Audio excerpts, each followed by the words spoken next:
Greetings, ladies and gentlemen of the internet. My name is Ty with MojoPlays, and today we're taking a look at the 10 worst LEGO games. As much as we enjoy the LEGO video games, like any other IP, not every game is a home run, or in this case, a beautifully built bundle of bricks.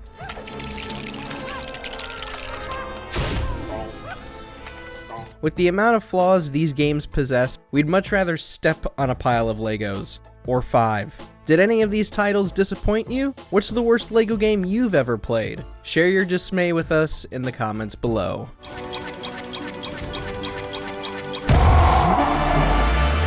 Excelsior!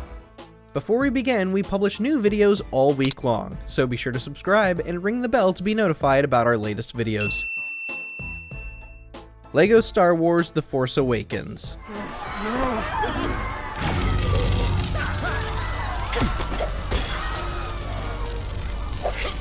What made the other two movie-based LEGO Star Wars games so enjoyable was how they managed to tell the stories of all 6 movies in a way that felt coherent while utilizing lighthearted humor. So what about an entire game based on one movie? Not so much. The Force Awakens triples the length of the 2-hour flick with poor pacing, an interesting level design, and open-world gameplay that feels bloated and monotonous. The Force has been stronger in previous games, and throwing in arbitrary shooting gallery segments isn't going to strengthen it. It's a real shame how this turned out, especially when the opening was so strong.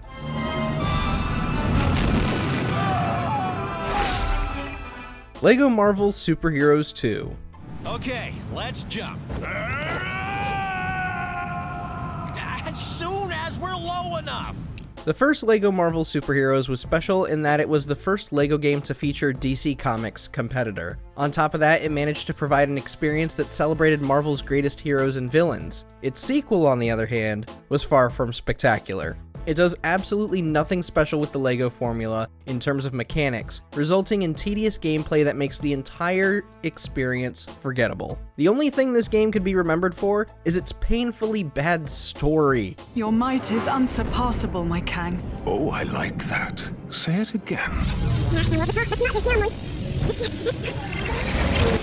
Seriously, does there really have to be a smarmy comment every other sentence? The Guardians of the Galaxy deserved better than this buggy, broken mess. Either way, we gotta get there and warn them. Why do we gotta help them? 'Cause we're the Guardians of the Galaxy. LEGO Battles.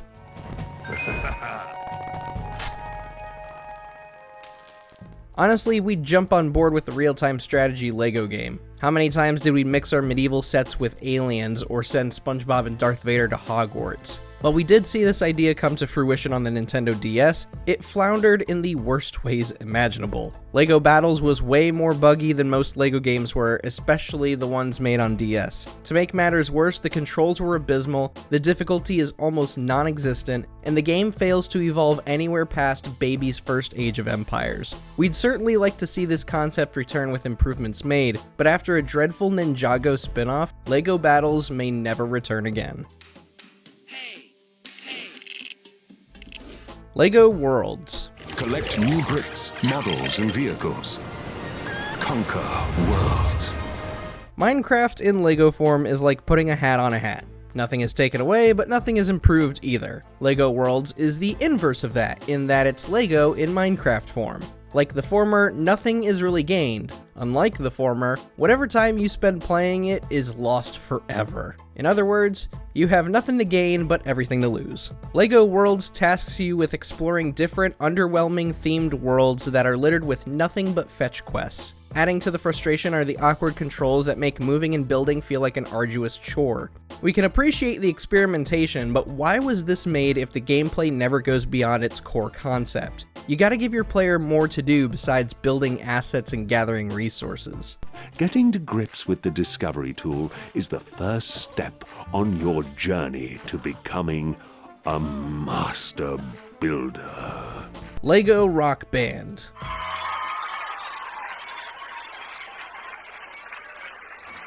Speaking of pointless endeavors, remember LEGO Rock Band?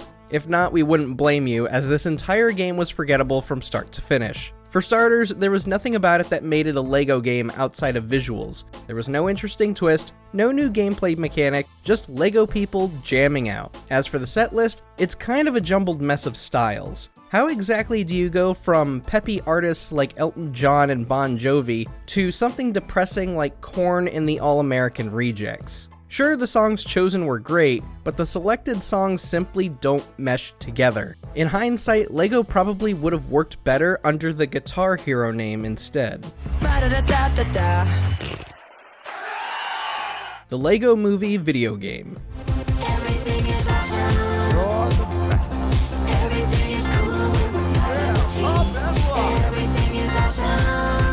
Unsurprising to see a game based on a movie made it on the list, and how unfortunate that it's the one based on the LEGO Movie. Really, with all that TT Games has done with the license, this should have been a shoo-in for success. Alas, it ended up butchering everything that made the movie great. Firstly, the story is rushed and removes all character development and key moments featured in the movie. TT Games isn't even given any room to inject their own humor into the storyline, instead opting to reuse footage from the movie. Overall, it's just one repetitive and lazy package. Just go watch the film, you'll get more entertainment than playing this. Oh, and the sequel? It's pretty much a rehashed version of LEGO Worlds.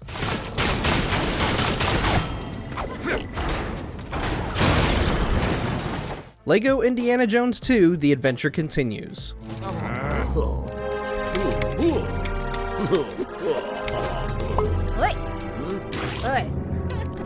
What makes LEGO Indy 2 so painful is that we already had a LEGO Indy game the year before. So why on earth does this one exist? Simply because of Kingdom of the Crystal Skull. Of course, leave it to the worst movie in the entire franchise to destroy a whole game. Even with an editor that isn't as customizable as one would hope, there wasn't enough to justify the price tag here. The pacing made things go stale real quick, and completing the game was way too easy compared to other LEGO games. On top of that, the stories weren't as properly conveyed as the first game. Really, how do you open Raiders of the Lost Ark without the temple and boulder chase? We're just gonna skip all that and go straight to Marion? Are you serious right now? All in all, it feels like this game was only made for the sake of more money. Adventure has a name, but it's certainly not this. LEGO Marvel's Avengers.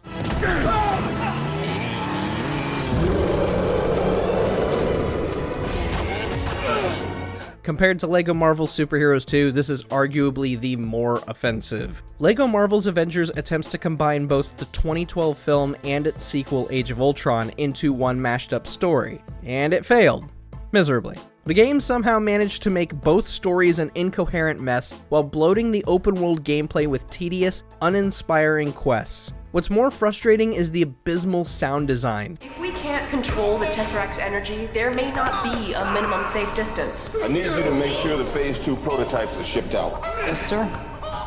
Some lines are ripped straight from the movie and used as combat dialogue for reasons, I guess. And the sound mixing is so awful that it's almost like everyone is mumbling their lines. Had this waited until Infinity War or Endgame, we could have had a really great game that celebrated the MCU.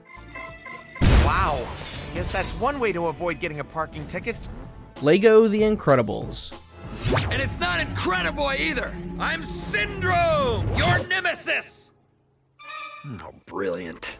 My god, where do we even start with this one? Just being attached to the Incredibles name gave this game promise, but it turned out this one wore a cape at the wrong time. First off, you're forced to play through The Incredibles 2 before you can play the first movie. Yeah, because that makes sense from a narrative standpoint. Then there's the insanely repetitive mission structure and loot box-esque unlockables. Worst of all, significant plot points of the first movie are completely rewritten for the sake of fitting the series formula. Gazerbeam's no longer dead. No, he's just some guy who disappeared in a cave. Who are you? What are you doing here? Gazerbeam, you're alive! Man, I was worried about you. Look, if you weren't going to be faithful to the source material, 1-to-1 ratio, why even bother? Why couldn't this have just been a collection of Pixar movies adapted into the LEGO formula? That would have worked way better. LEGO Island 2: The Brickster's Revenge.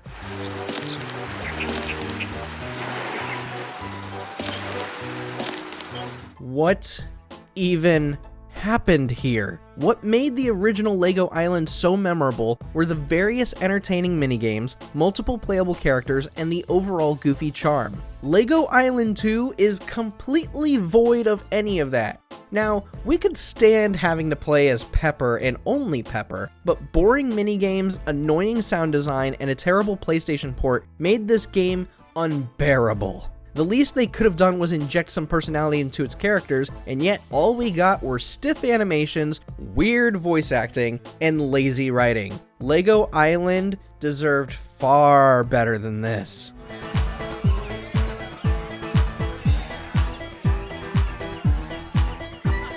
Check out these other great clips from MojoPlays, and be sure to subscribe and ring the bell to get notified about our latest videos.